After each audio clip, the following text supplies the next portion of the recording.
What's up, guys? In this video, I'm going to show you how to program Connect4 in Python. By the end of these videos, you'll have built something that looks like this.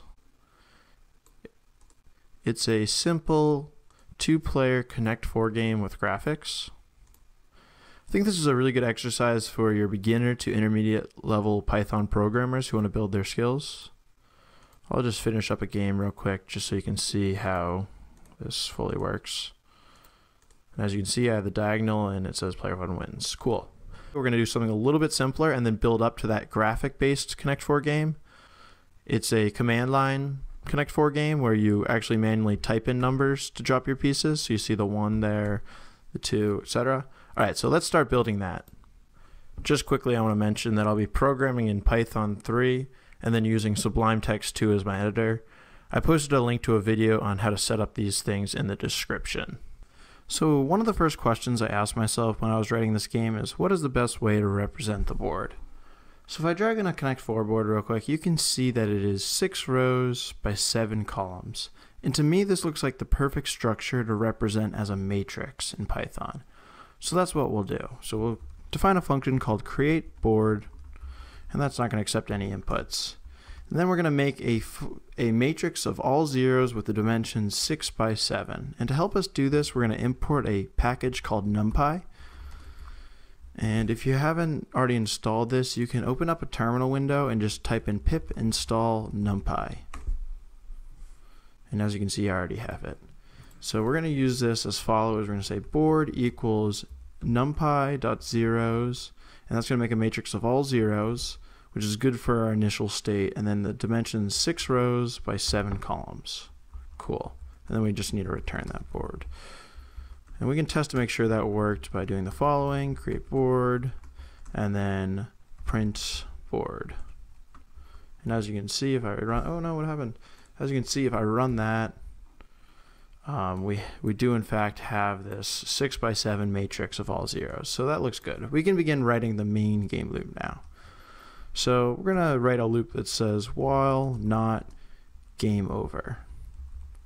And so our loop is going to be running as long as this game over variable is false, and the only way it becomes true is if someone has a 4 in a row. So we need to initialize the game over to be false to begin with, equals false, and the only way that's going to switch to true is if someone got a 4 in a row.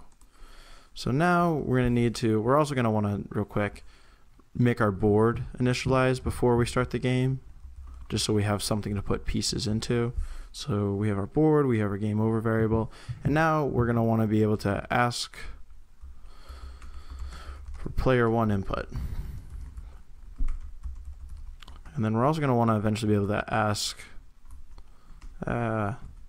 ask for player 2 input. So this kind of leads us to the problem of, how do we differentiate between whether it's player 1 or player 2's turn? So we're also going to define another variable up here called turn. That's just going to initialize to 0. So what we're going to say is, if turn equals 0, then we're going to want to ask for player 1 input. All right, so in Python, there's a function, a built-in function called input. As you can see, it highlights blue for me. So we're going to say selection equals input, and then we're going to say player 1 make your selection. So this is what the player 1's going to see. And then the way we're going to initialize this game is we're going to just say they can type in between 0 and 6. So this is what the player 1 should see. So if I build this, you see we run into this error. So this is because Sublime Text doesn't accept this input function. So my workaround for this was I installed a package in Sublime called Sublime REPL. I'll put a link in the description on how to install this, and I can run the input function through that. So now you can see player 1 make your selection 3, and it doesn't do anything with that input right now, but you can see that it's asking me that, and I can type in and hit enter. All right, cool. So we also just want to make sure that it saves our selection properly. So we're going to print selection, and I also just want to see, if I type in a number, does it actually give me the number, or does it give me a string that represents the number? So I'm going to also print in type of selection. I just want to see what we're getting. So I'm going to run that again. And as you can see, error again. But we're going to go to Sublime REPL, and the link is in the description, as I just said. Run current file. So 2. And as you can see, it gets 2, but it says it's a string. So we're going to want to make sure that it's actually a integer. So we can just surround this with int input on, and this should work. So let's see. Run that again. And you can also run this through the command line. So if you run this in your terminal, go to the directory that the file is in and type in Python and then file name. It will also run it just as I'm running it in this Sublime REPL. Player 1, make your selection 3. Cool. And now it says 3, and it says the class of that is an int. So that looks good to me. So now you can save some sort of selection from the user, and you can also edit this so that it requires you to make a specific type in a specific number, but we'll just leave it as like, we'll imagine our players are following the directions right now. All right, cool. We have that. And then we're also going to want to be able to ask for player 2's input. So that's going to happen else otherwise. So if the turn is not equal to 0, then we want to ask for player 2 input. So selection equals, and we'll just copy this from above. And we'll just have to change this to say player 2, make your selection. All right. Cool. And now at the end of the turn, no matter whose turn it is, we're going to want to increase our turn by 1. So turn plus equals 1. So I'll make it increment it by 1. And then what we're going to also want to do is we're going to just make this odd even. So we're going to use mod division. So it's going to be turn mod 2, turn equals turn mod 2. And this is just basically making it go, take the remainder of whatever our turn is divided by 2.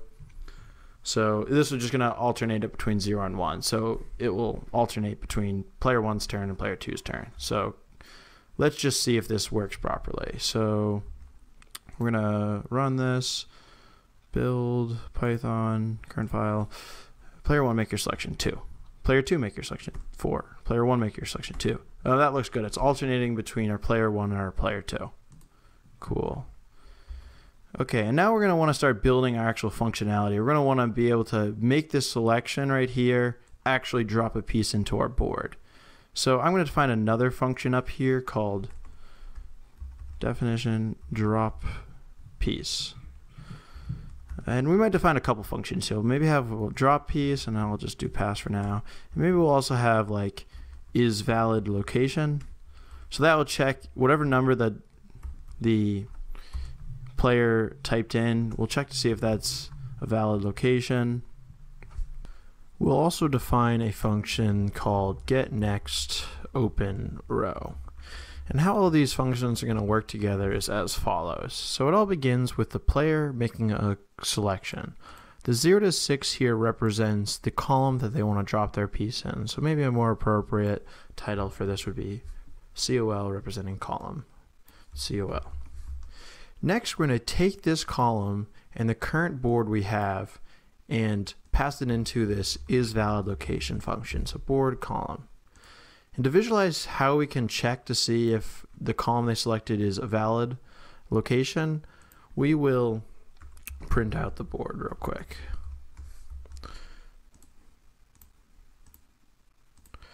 So as you can see, imagine this is the 0th row, this is the 1st row, 2nd row, all the way up to the 5th row here. And then this is the 0th column, 1st column, 2nd column, etc. We're starting at 0 as our first index.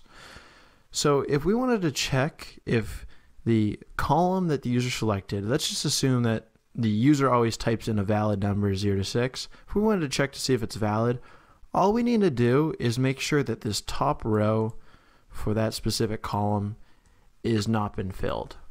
So let's imagine that we're putting 1s in for player 1 going and 2s in for player 2 going. So if this top row is still 0 for the specific column we selected, then we know that it's okay for us to drop a piece in that row or in that column. It hasn't been filled all the way to the top. So to do that, so this is the 5th row. So all I'm going to do is just check to see whether or not the position at the 5th row and let's say, whatever column we select is 0. And if it is, that means the column is still free. If it's not, then that's not a valid location. We'll have to have the user try something else. So to do that, let's just do board. So we're going to return board, and then the row is 5, and the column is whatever the user selected, so here. So, and we're going to make sure that's equals 0. So if that's true, then we're good to let them drop the piece there. If that's not true, then that means the column has been filled up all the way. And one thing I'll note that we'll probably change in a future video is that it's kind of getting messy in my code a little bit with just throwing these random numbers here all over the place. In programming, these are called magic numbers. You kind of don't know where they come from. So I'll clean those up in some of the future videos in this series. So return board 5 column equals 0. And that is just checking to make sure that that column has an empty slot. Okay, so now that we've gotten the valid location, let's get the next open row in that column. So if we think back to our board, that's just checking to see when we drop it in, let's say, the 0th column here on the left, checking to see which row of these the piece will fall on. So to do this, we're going to write a quick little loop. So we're going to do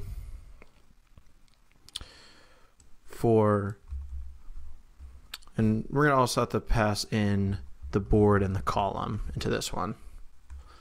So the loop we're going to write here is for r in range, and I'm actually going to start getting rid of some of these magic numbers. So I'm going to initialize a global variable called row count, and often globals are capitalized just to show that, or static variables that don't change are capitalized just to show that they're a non-changing variable. So the number of rows we have is 6, and the number of columns we have is 7. So I'm going to do for r, so for row in range, so the number of rows we have, so row count. We're going to check the board position. We're going to see if board r position, or so the column, equals 0, then we want to return that row. So basically, if the row is equal to 0, so imagine we're filling this whole board up with 1s and 2s. If the slot is still 0, that means it's empty still. So we're going to return the first instance that it's empty. So this r is going to count from 0 to row count minus 1. And we're going to return that first case where it equals 0. Okay, so now we got the next open row, and then finally what we're going to want to do is drop the piece. So this is going to take in the board, the row, and the column, and then we'll also add something, we'll just call it the piece. So whether it's player 1 or 2 going. So all this is going to do is go board, row, column, equals the piece. So we're going to make it fill in the board with whatever piece that the player just dropped. So let's put this all together in our loop. So first we got the column, and now we're going to check if is valid location of the board in the column, and then we can start getting the next empty row. So row equals get next open row, and that takes in the board and column as well. So get next open row, board, column, and then we're going to finally drop piece, and we're going to take in the board, the row, the column, and then for player 1, the piece is just the 1. And we're going to copy this in to player 2 as well, because player 1 and player 2, the functionality of what they're doing is the same, but we'll just have to change the piece here to 2. So now, and then finally, we'll probably, after the player goes, we'll probably want to print out the board. So we'll print the board here, and let's see what happens now. So tools, build, Sublime REPL, Python, run current file. So player 1 selection. We're going to drop our piece right in the middle. So that's 0, 1, 2, 3. This is the third column, so 3. What happened? Why did it not fill in? Let's figure out what exactly went wrong there. So should have updated the board, but for some reason it did not. So let's see. Okay, I see what I did wrong here. So I accidentally put in 2 equal sign here, and what we're really trying to do is an assignment. We're not trying to see if the board row column position is equal to that. So I didn't assign it. So now it should work. So we'll rerun this. So tools, Sublime REPL, Python, run current file. Player 1, make your selection. We'll say go to the middle, 3. Player 2, make your selection. We'll do 3 as well. Player 1, make your selection. And as you can see, one issue we're having right now is that the pieces are starting at the top and going downwards. And so the reason for this is our convention was to say that this was the 0, 0 index, but in the actual NumPy, they represent this right here as the 0, 0 index.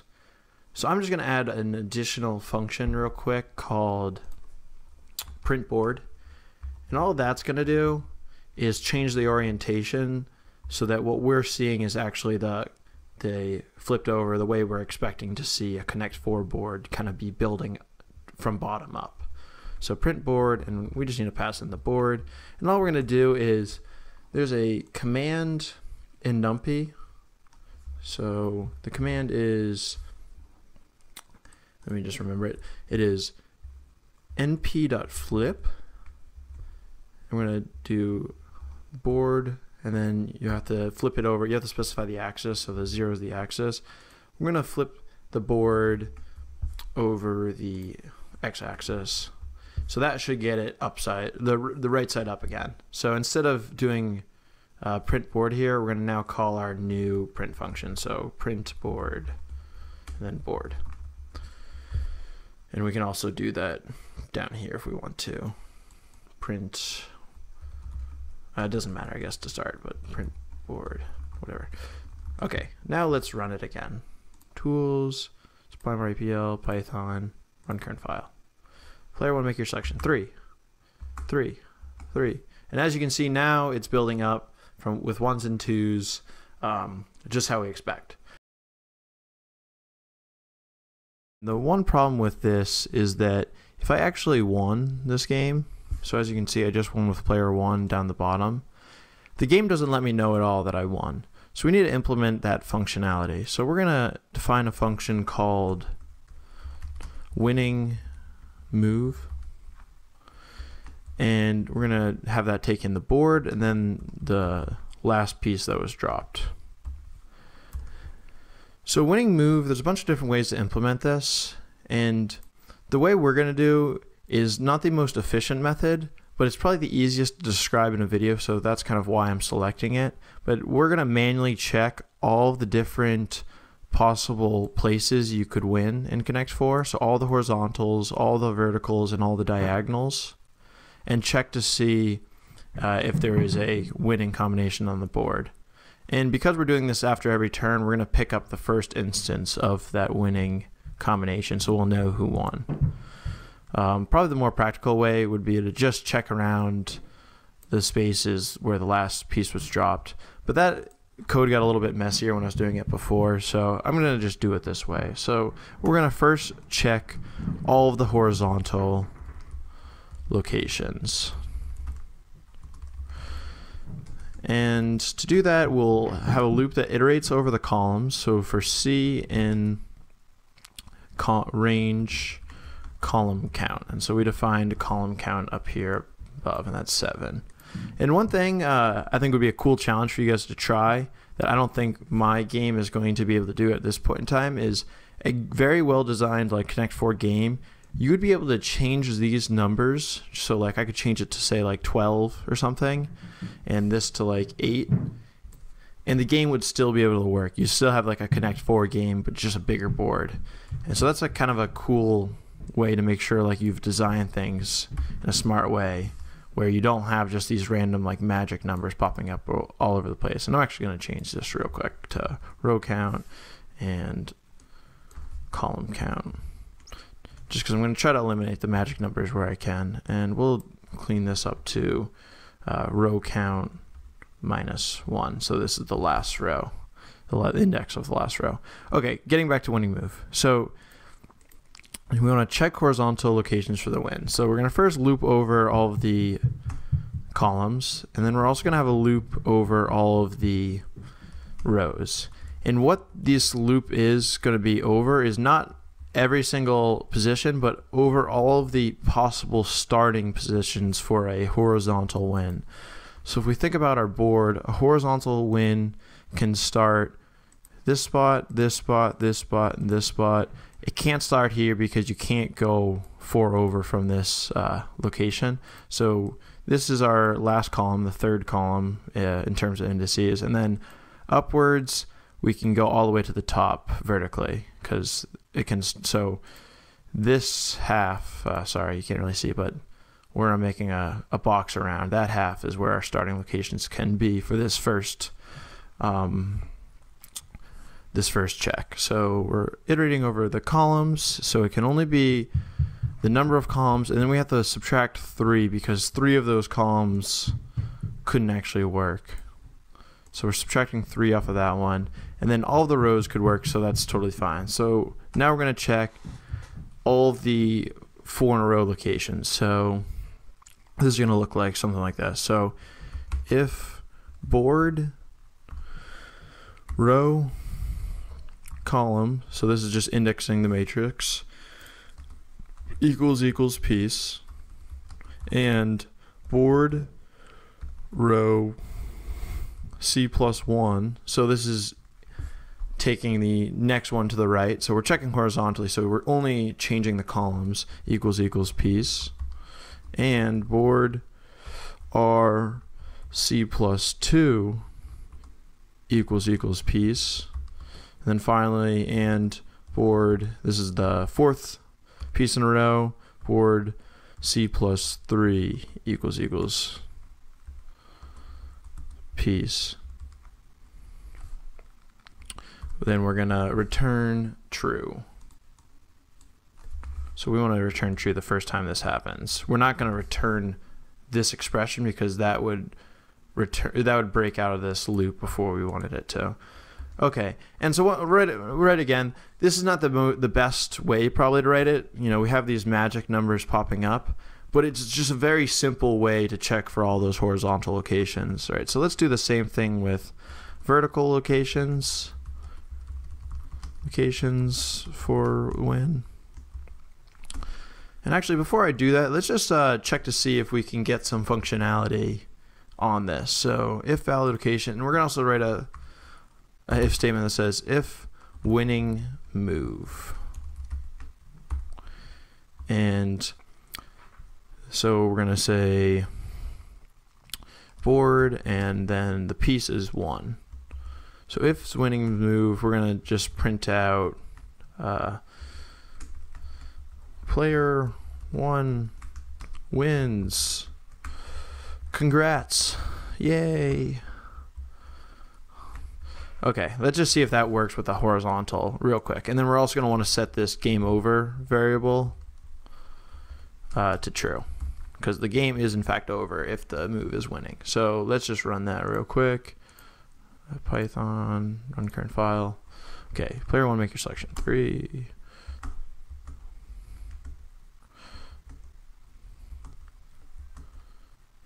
Yay, it says player 1 wins. And we, I guess, accidentally printed the board out 1 extra time. But, you know, we did get that functionality. It did check that horizontal win. So I think that looks good. Obviously, you'd want to test these like very thoroughly. But for the sake of the time of this video, I'm going to just start going to the vertical location. So if we think about where vertical locations can start,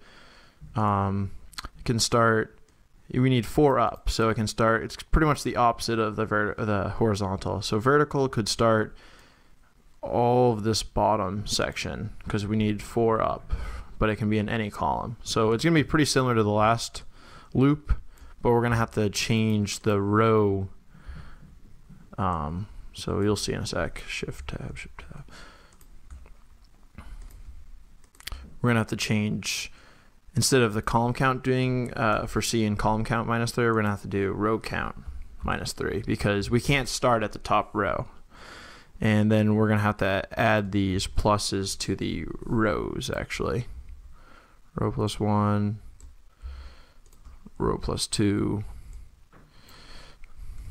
and the last one is row +3. And once again, like, see if you could figure out how to manipulate this these equations to work for any length of a board. And also, let's say maybe we wanted to make a game that was like Connect 6. Like, it would be a cool challenge for you guys to try to build these functions so that they could be any number of columns, any number of rows, and any number of pieces for the winning length. Okay, so let's check to see if the vertical locations now work. We're going to run this again real quick. So tools, Python, run current file, 3. Cool, it works again. So we see you have the 4 in a row with the 1s right here, and it says player 1 wins. Congrats. So that looks good. Now we have to get to the little bit of the trickier things. We're gonna have to check for the, first we'll check for the positively sloped diagonals. And we're also gonna make a separate method to check for the negatively sloped. And you'll see why we need to do this in a sec. Diagonals. All right, so let's think about it. We're going to think about it the same way. Where are our possible starting locations that we could have a positively sloped diagonal? Well, we can start here and go up. We can start here and go up, here and go up. So I think the last piece, we can start here and go up. So this is going to be the top row, and we can't go any farther than this piece right here. So that looks like we're doing row count -3 and column count -3. So, right. So we'll just copy this code. See, oh no, what happened? See, and I'll paste that in right here. All right, so we're gonna have to subtract 3 from column count and from row count. And then how this is gonna increment is you start with that initial starting location, and then we need to +1 to both things because it's a slope. It's not just a horizontal or vertical now. So we have to do the addition step for both of these. Okay, cool. And as we've been doing, let's just check to see if we can get a diagonal win here. So player 1, make your selection. I'll just start in the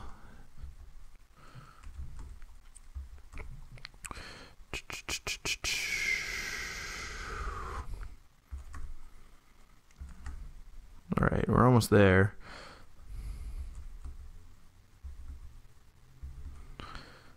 So close. Don't screw this up now, Keith. Okay, and we'll check here. Cool. The diagonal there worked, so that looks like it's working too. And then finally we need to do the negatively sloped diagonals.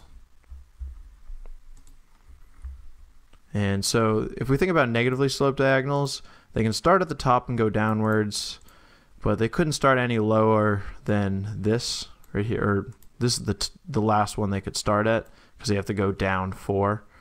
So that looks like it would be the top rows and then also the columns -3. So we're going to start the rows at 3, and we're going to have to start the columns in the normal location. So this is going to start from 3 to the row count.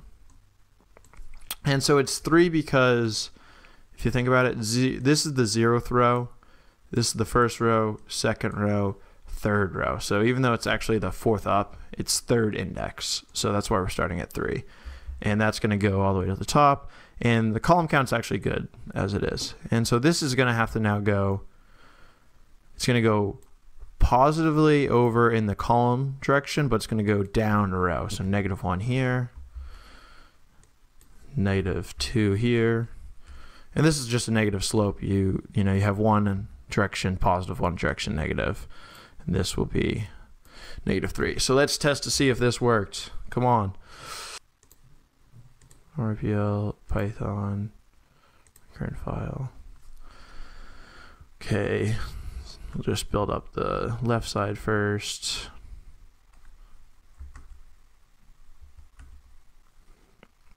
Okay, 2.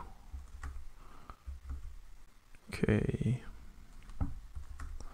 Okay, we're almost to the negative diagonal there. So player 1, you can go 3, and then player 2, will go 2, and then 2. Cool. The negative diagonals work now too. Okay, so that looks like we have all of the possible winning directions. You should more thoroughly test to make sure all the edge cases work, but to me that looks pretty good. So we're also going to implement the functionality for player 2 in this main game loop. Okay, so this is player 2. Player 2 wins. Congrats. Game over. True. Okay, and if you wanted to, you could just break out of the loop if you didn't want to see this board and the turns changing at the end. Okay, so we've now finished the command line version of the game. So we're going to take this game and we're going to expand on it to actually make it look nice. So the first thing we're going to do that is import a library called pygame. And just like the NumPy library, if you don't have pygame installed, just open up a new terminal window and type in pip install pygame. As you can see, I already have it. Cool. Alright, and now what we're going to do is we're going to have to start out by initializing pygame. So this you have to do in any pygame project. So before our game loop starts, we're going to do pygame.init.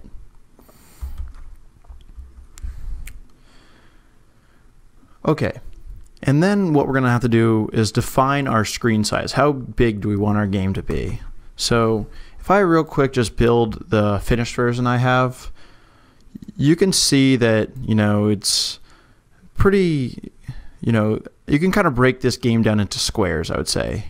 You have squares that represent each column and each row, and then I had this one extra row at the top.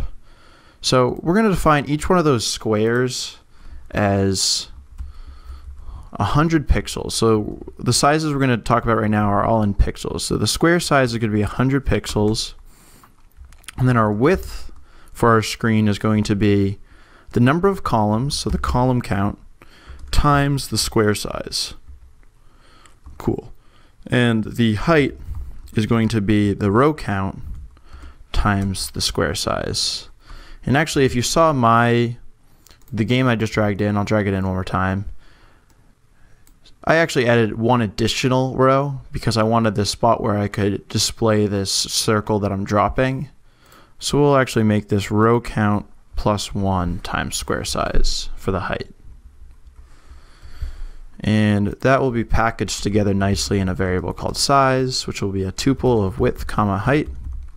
And then to get pygame to actually read that, we need to type in the following: screen equals pygame.display.set mode, and then we'll have it read in the size. And if you're wondering where I'm kind of just magically getting these functions from, I'm looking at the documentation on the pygame site. So if you go to pygame.org/docs, you can find all the kind of functions that I'm using. I'll post a link to that in the description.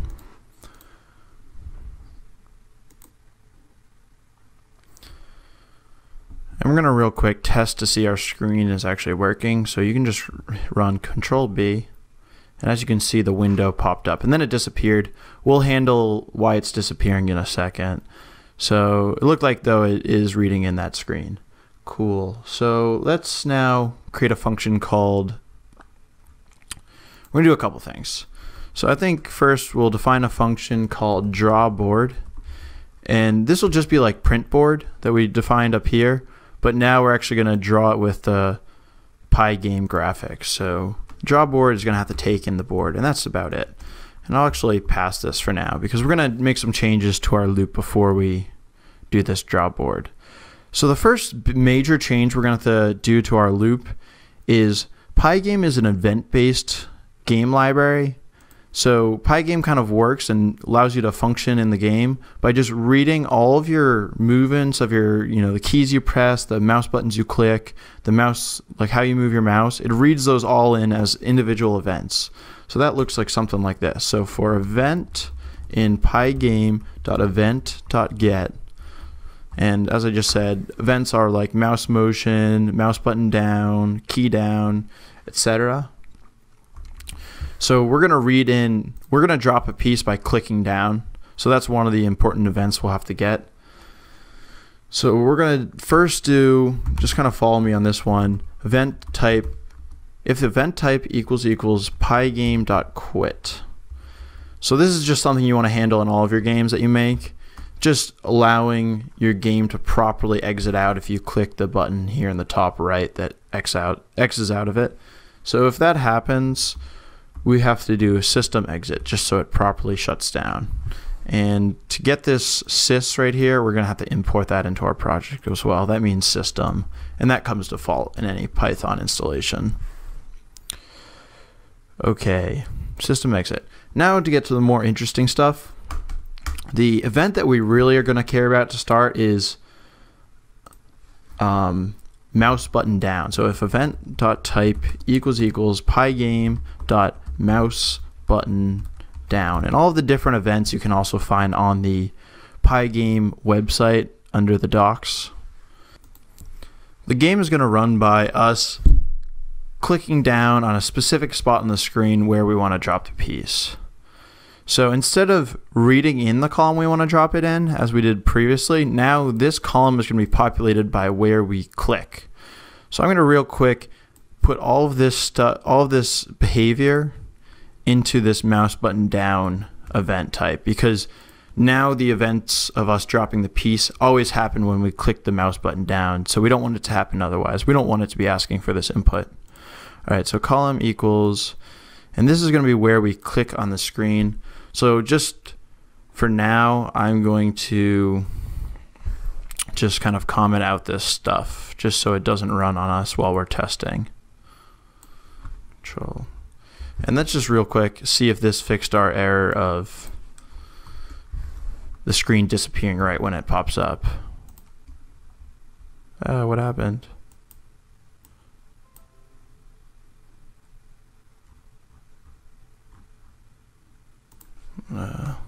Print.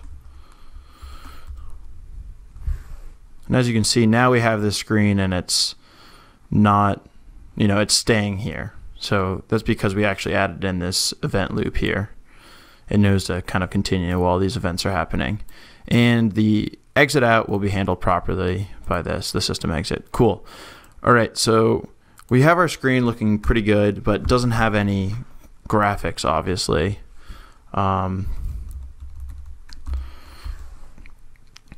So we're going to implement the draw board function now. So if we think about it, I'll drag in the finished one I have again. We're going to draw some sort of rectangle for each of these slots, and then a black circle inside those rectangles.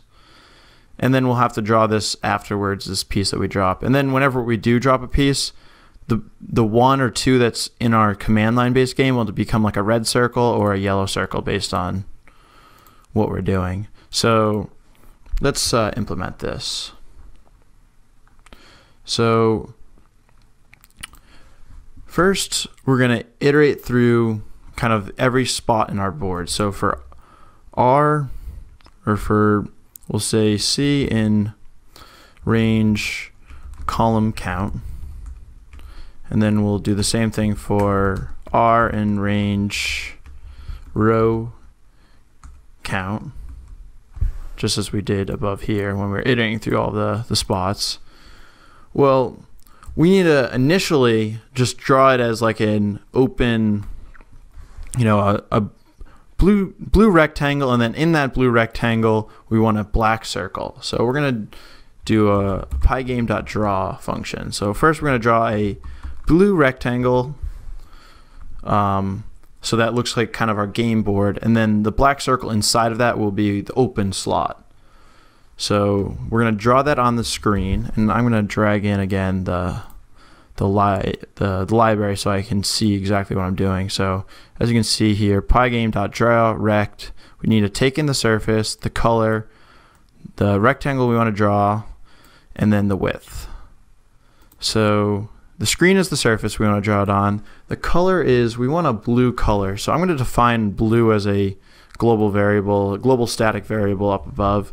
And this is going to be an RGB value. So we're going to say it's 0, 0, 200, and that means, or 255 or so. So that's going to be a very blue RGB value, because this means red, this means green, and this means blue, and the only color that's actually has some value is the blue here. So the color we're going to say is blue. We just defined that. That's the RGB value. Now we need to define our rectangle. So our rectangle is going to be, you need to have 4 different things to define your rectangle. You need to have the size of the width and height, and then also the position. So the position is going to be, this might be, take a little playing around with to get this, but it's going to be C times, so these are numbers, 0 to, the column count and 0 to the row count. This is going to be C times square size, because we want the actual, this is the top left corner of it, and that's going to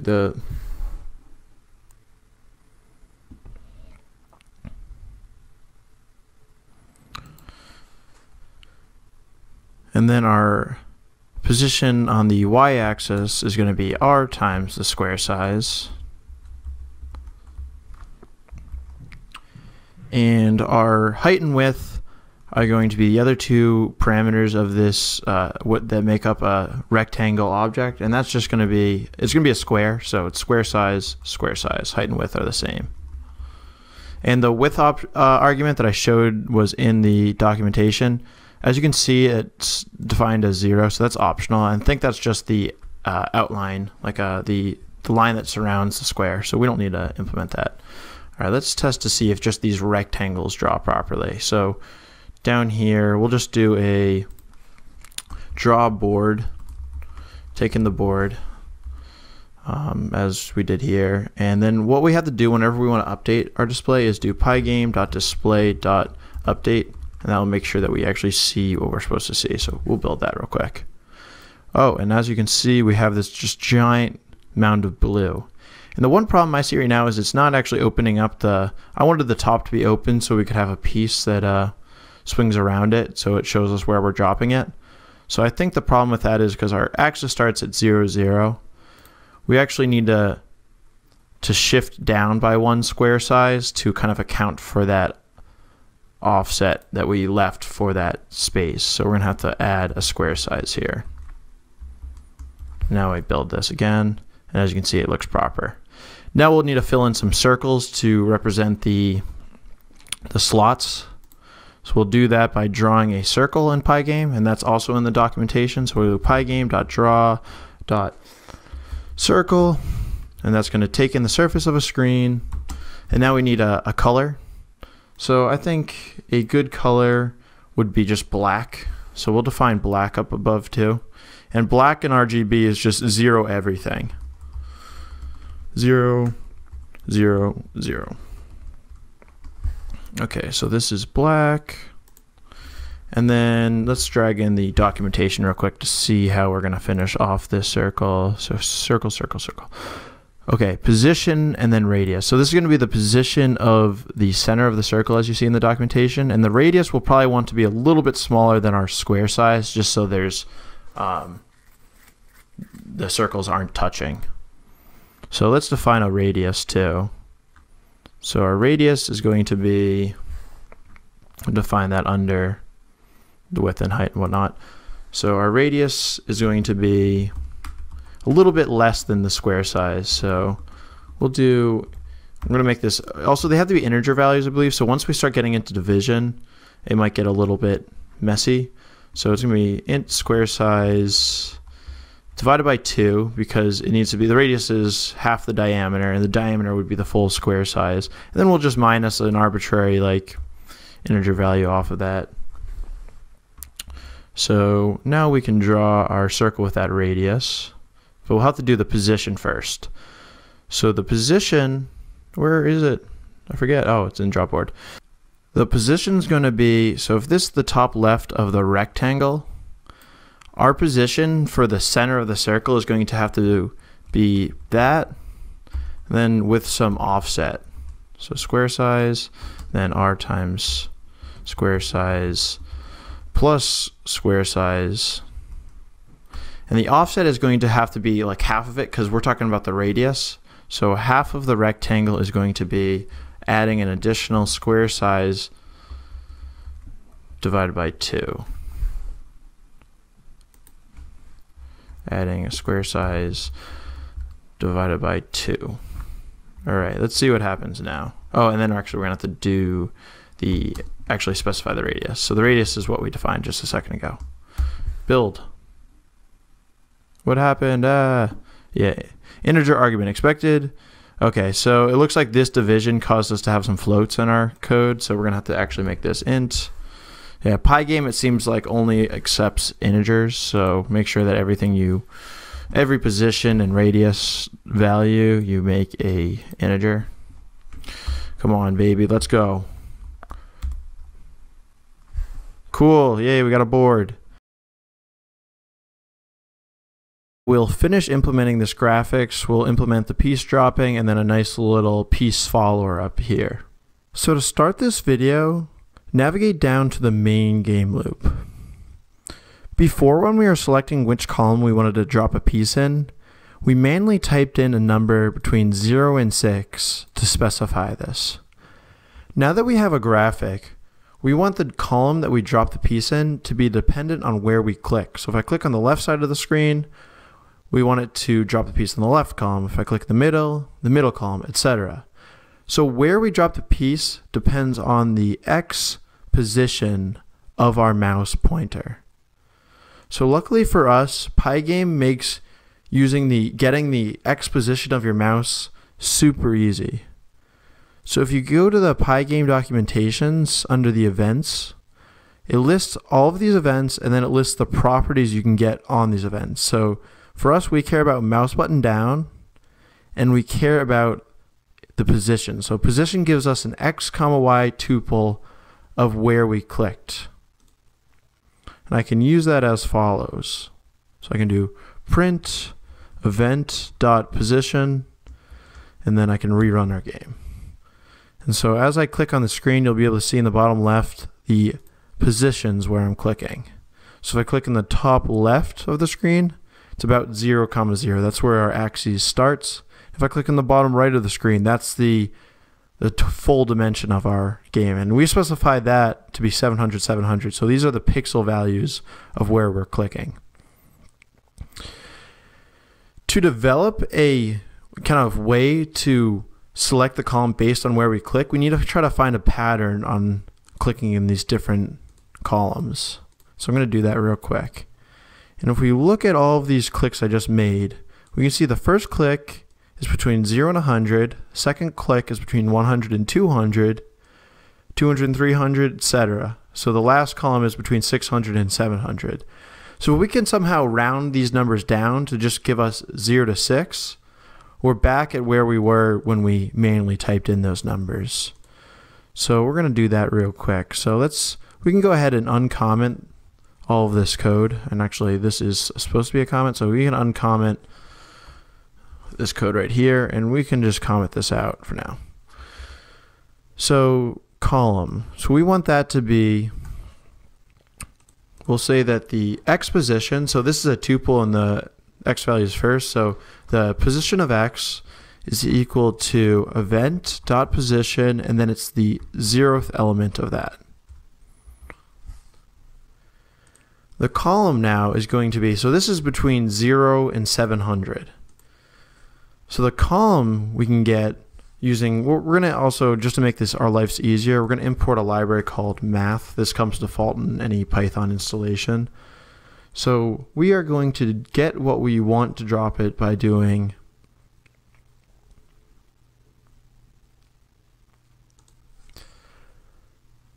position X, then we're going to divide everything by 100 because this would give us a range between 0 and 7 instead of 0 and 700. So the first thing we're going to do is divide it by 100. And 100, remember, is what we define our square size is. So to make our code a little bit more robust to changes, we're going to do position X divided by square size. And then we want this to be a whole number, an integer value. So we're going to have to take the floor of this division. So that will round it down to the nearest integer. So we're going to do math.floor. And then the final change we're going to have to make is we just need to make sure that the column is an integer, because we can't take the index of a float value, a decimal value. So we'll just ensure that it's integer by just surrounding it with an int. And now we should be able to see when we click on the screen, we should see our board building up, and we can copy the same thing for player 2, and we'll uncomment this. Comment that. Uncomment all of this, and then we'll make player 2 be able to select the piece in the same way. So we'll say position X equals event.position 0, and then the column. Now,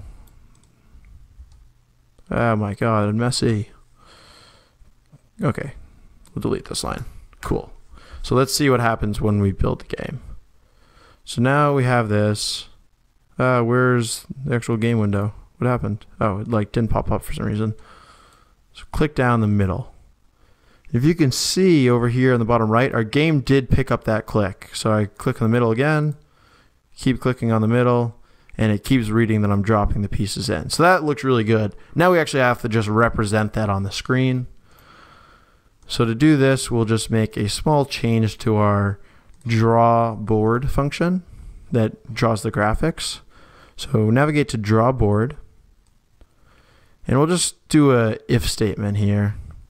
Just say, so the rectangle is always drawn, the blue rectangles that make up the board. The black circle represents the empty square. So if board, if board row column equals 0, then we want it to be a black. We want it to be empty. Else if board our row column, so this is just indexing our matrix, equals 1, so that's what we see here, player 1 dropped it in the middle. Then we want to draw a circle, so we can just copy this line because we know that this is in the right position, but we're just going to have to change the color up. So we don't want it to be black, we'll just use red and yellow. Player 1 will be red, so this is going to be red. And this is not a built-in thing, we're going to have to define red. So we'll define red right below black. These are RGB values, so R needs to have a value, and the other two can be zeros. So this will give us a nice bright red. And then while I'm up here doing this, I'm also going to define yellow. Yellow is both red and green. It's a combination of both red and green in RGB. So 255, 255, 0. So now we have red and yellow for player 1 and player 2. Where was that? Okay, yeah. It's red, and then one last line, which will be the else condition. That will be if board R, or RC is 2. So that's going to be pygame. Well, actually, I'll just paste this in again. Pygame, and then instead of black, we'll make this one yellow. And then one thing that might not be intuitive is that whenever we make changes to our game board, after this is all done, this loop has been iterated through, we're going to want to call pygame.display.update. That will re-render the screen with the new changes. So let us, and also we're going to have to add the draw board. We were printing board on every turn, but we're going to have to draw board here as well. Okay, moment of truth. Clicking right here. No, what happened? So it looks like it's populating. It's just populating it in the wrong spot. And the reason for this is because of how our axis is set up. So as you recall, when I click down on the top left, this is the 0, 0. And this is the 700, 700 space. So in our game, though, this is the 0, 0 piece. But it just kind of flipped. So when we printed the board, we called that np.flip function. So we're just going to have to figure out a way to offset this to actually be on the bottom of the screen as opposed to the top. So to do that, we can just use our height smartly. So what we really need to do is, we're starting at the bottom. So we need to subtract whatever we're actually trying to build up from the bottom from our height. So height minus this, height minus this. Let's try running this. What is happening? All right. So we still are having an issue, and the reason we're now having an issue is because this piece right here is still filling in the old-fashioned way. So they're kind of like filling in black and red and yellow tiles all on different axes. So what we're going to do, make our lives easier, is we're going to take out these two lines into another loop. So I'm going to delete those real quick.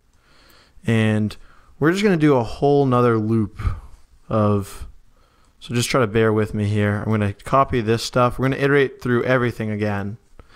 This might not be the smartest way, but it's just going to be very clean for us to deal with, because we're always going to build our background and then fill in the piece afterwards, as opposed to like try to fill in our pieces as we're building the background. So I'm thinking this will work well. This spacing is just messing me up, and these lines are so long. There we go. Okay, so if board RC is equal to 1, we're going to fill it with that. And then we can just delete this line. Bring this back. Okay, so now we have two loops running, but this will kind of fix our problem of them building our board out on different axes. So let's try running it again. What the heck? If board RC equals 1, we're going to have make this an else if, otherwise it's going to fill out the board for all the empty spaces at the start of the game. Equals 2. All right. Cool. Let's see what happens now. It looks like it's working properly, but it's just offset by one square size, and that's because of this right here. We are initially accounting, when we were building downwards, we were initially accounting for this, but now that we're building upwards, we can delete that from it, from the height. So we're going to delete this square size here. We're going to delete this square size here, and we should now fully have it working. Build. Yay, it looks pretty good, huh? All right, cool. So now that we've pretty much fully implemented a game with graphics, we're going to add a couple additional features. So the first feature we're going to add is add this little scroll wheel so that before we drop a piece, we can see what color the piece is and where we're going to drop it. So to do that, we're going to add a new event. We're going to track a new event, and that's going to be the event type equal to pygame.mouseMotion. And once again, all of the different events you can use are listed in the pygame documentation. And just like mouse button down, the mouse motion also has a position property. So I can do position x equals event.position 0. So this is going to get me a lot more events though, because it's always tracking whenever I'm making any motion. So this is going to be constantly updating. So now we're going to use this position and draw some circles based on where that position is. So if the turn equals 0, that's player 1's going, then we're going to do pygame.draw.circle screen is the surface. Color is red because it's player 1. The next thing we need to put in the circle is the position. So the X position, this is the center of the circle. It's going to be at position X, wherever our mouse is. Then we just want it to be offset enough so that the full circle can draw. So we'll just make this square size divided by 2. And then finally, we need to specify the height of, or the radius of the circle, and that's just the radius we've been using for all the tiles. Else, this means it's turn equals 1. It's player 2's turn. And we'll just copy this and draw it. And now it's going to be actually yellow. So let's look what that looks like if we build that. All right, build. Oh, okay. I forgot to, you have the display update just like we did in the draw function. So pygame.display.update. Build. Oh, it looks good, but it's just not ever deleting the circles. So what we're going to do to fix this is right before we actually draw the circle, we'll just draw a rectangle that's black that will black out any previous circles that we have drawn. So pygame.draw.rectangle, surface is the screen, color is black, position is going to start at the top left, so that's 0, 0. It's going to have width, the whole width of the screen, and then the height will be a square size because that's how big that buffer bar kind of at the top is. And that should be good. I think I might have one extra. No, yeah, I have one extra parentheses there. Yay, it looks good. So now we have this game where we're drop, drop, drop, drop, drop. That looks good. Cool. And so one thing that you also might want to change is that if I win the game, so I'll win the game real quick with red, it automatically closes right away. So one thing we can do is we can add a wait. Pygame has a built-in wait function. So what we can do is if the game over condition is true, so if game over, we'll call pygame.time.wait. And this is the milliseconds you want to wait, so 3,000 would equal 3 seconds. So if I run this again, 1, 2, 3, and it'll shut down automatically. Cool. And then right before it shuts down, we want some notification that the player actually won. So initially we were printing it, but now we'll actually render the print function on our screen. So that will look something like as follows.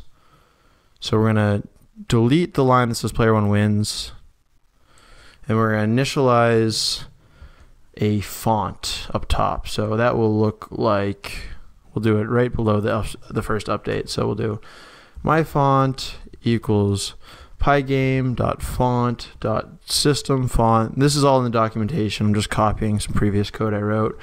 And the last time I wrote this, I used a font called monospace. But there's other options. You can look at the documentation for all the details. And we'll do font size 75. That's just an arbitrary number that I found worked. And then if we go down below, to actually render that on the screen horizontally, I can type the following. I can say label equals my font dot render player 1 wins exclamation, and then I believe this one right here that I just put in specifies the axes that it's on. I'm not actually sure. I might play around with that to check. And then we want the color to be red because it's rendering that text red because player 1 won. And then what we have to do to get that on the screen, do it quickly. We could also use the pygame.display.update function, but I'm going to do something a little different here. I'm going to do a screen.blit, and that just updates that specific part of the screen. And I toyed around with these values before. I found that the XY pair, where this will start, the top left of corner of this text, starting at 40, 10 worked pretty well. So let's see what happens when I run that. So we're going to have red win. Player 1 wins. And the one thing is that tile gets in the way. What we could potentially do, we could potentially draw another black rectangle if we wanted to. I don't know. I'm not too bothered by it. We'll fix it in 1 sec. We're going to copy this for player 2. And that will say player 2 wins. And the color is going to be yellow now. Build. So what happens if yellow wins? I'm making this so hard on myself. Player 2 wins. Yay. All right. And maybe what we'll do is at the start of the mouse button down, we will draw that black rectangle as well, so we don't have that annoying tile getting in our way. So right before, when we click the mouse button down, that will make the thing disappear. Run it one more time. Player 1 wins. That looks good. And you can mess around with that as you see fit. Okay, I mean, that's like a pretty good game. I'm pretty happy with it. If you have any questions about it, leave a comment below. Peace.